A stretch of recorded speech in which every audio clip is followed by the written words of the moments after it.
मेराज की रात हुजूर सल्लल्लाहु अलैहि वसल्लम बैत अल-मक़दस की तरफ जाते हुए मिस्र के करीब एक जगह से गुजरे तो आपको बहुत ही आला और मजबूत खुशबू सूंघने लगी। अब सल्लल्लाहु अलैहि वसल्लम ने हज़रत जिब्राइल अलैहिस्सलाम से पूछा कि यह खुशबू कैसी है।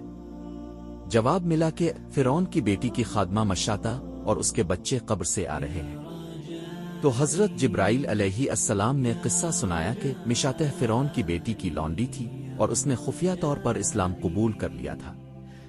जब वो इसे उठाने लगी तो उसकी ज़बान से बिस्मिल्लाह निकली। इस पर शहजादी ने कहा कि आज तूने अजीब बात कही है, रब मेरा बाप तो फ़िरौन है, फिर किसका नाम लिया?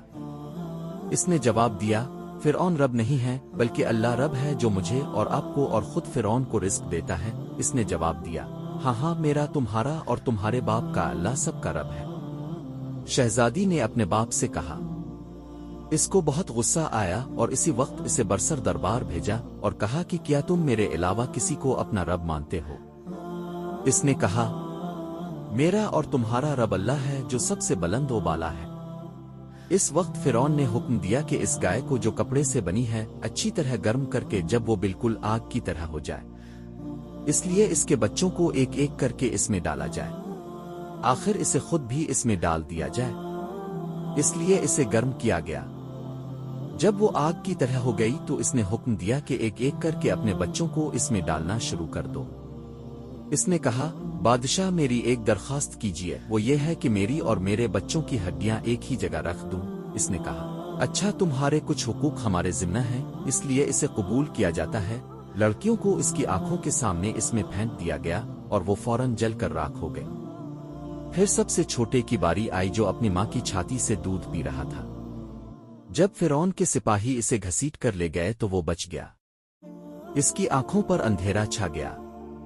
अल्लाह ताला ने इस वक्त इस बच्चे को इसकी ज़बान अता फरमाई और उसने बुलंद आवाज में कहा, माँ, अफसोस न करें प्यारे, थोड़ा सा भी हिम्मत न हारें, अपनी जान दे दें, क्योंकि सच्चाई सबसे बड़ी खूबी है। इसलिए इस बच्चे को भी आग में डाल दिया गया और उसकी माँ भी इसी आग में जल गई। फ़िरौन और उसका बंदा है खुदा की शान। हज़रत जिब्राइल अलैहिस्सलाम की सूरत का अजीब वाक़या।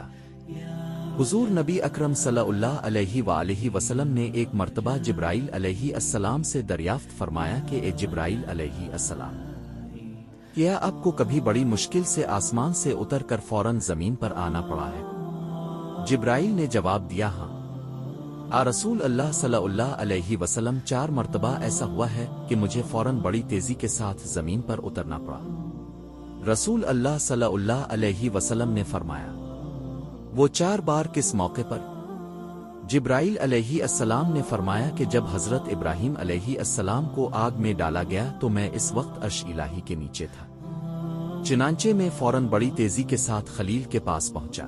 दूसरी बार जब हज़रत इस्माइल अलैहिस्सलाम की गर्दन पर छुरी रखी गई तो मुझे हुक्म दिया गया कि छुरी के चलने से पहले जमीन पर पहुंच जाऊं और छुरी को उल्टा रखो, इससे पहले हरकत की और छुरी को हिलने नहीं दिया। तीसरी बार जब हज़रत यूसुफ अलैहिस्सलाम कुनवे की तह तक पहुंचने से पहले जमीन पर पहुंचे और कुनवे से एक पत्थर निकालकर हज़रत यूसुफ अलैहिस्सलाम की तरफ फेंक दिया, लेकिन मुझे आराम करने दो, मैंने भी ऐसा ही किया। और चौथी बार जब काफरों ने हुजूर सल्लल्लाहु अलैहि वसल्लम के दांत मुबारक को शहीद किया तो मैं हुक्म दिया खुदा की किस्म के मैं फौरन जमीन पर पहुंच जाऊं और हुजूर सल्लल्लाहु अलैहि वसल्लम के दांत मुबारक का खून जमीन पर न गिरने दो और उसके जमीन पर गिरने से पहले वो मुबारक ले लूं। मेरे हाथों में खून। रसूल अल्लाह, खुदा ने मुझसे कहा, जिब्राइल, अगर मेरे प्यारे नबी सल्लल्लाहु अलैहि वसल्लम का ये खून जमीन पर गिरे तो क़यामत तक जमीन से कोई सब्जी नहीं उगेगी और न कोई दरख्त। चुनांचे में बड़ी तेजी से जमीन पर पहुंचा और हुजूर सल्लल्लाहु अलैहि वसल्लम ने अब सल्लल्लाहु अलैहि वसल्लम का खून मुबारक अपने हाथ पर लिया। रूहुल बयान।